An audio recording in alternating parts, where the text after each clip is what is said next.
মাছের ওপর নুন হলুদ মাখিয়ে নেব। এই মাছটা কিন্তু আমাদের কেনা মাছ নয়, এটা আমাদের এক প্রতিবেশী, তাদের বাড়িতে পুকুর পাওয়া হয়েছিল।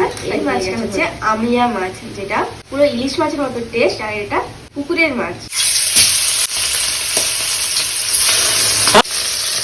এই আমিয়া মাছের ভাজা তো পুরো ইলিশ মাছের মতোই লাগে, মানে এর এত টেস্ট, পুরের ইলিশ মাছও বলা হয় মাছ। কিছুটা তেঁতুল আমি জলে আগে থেকে ভিজিয়ে নেব। আজ করব এই আমিয়া মাছের মিষ্টি মিষ্টি তেঁতুল, খুব বেশি মশলার প্রয়োজন নেই।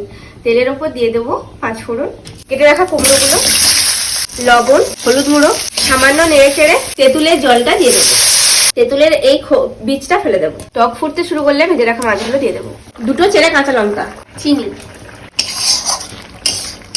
নামানোর আগে শেষে একটু কাঁচা তেল, সরষের তেল ছড়িয়ে দেবো। এই মিষ্টি মিষ্টি টক খেতে তো বাচ্চারা খুবই ভালোবাসে। তোমাদের কাদের কাদের পছন্দ এমন মিষ্টি টক, কমেন্ট করো।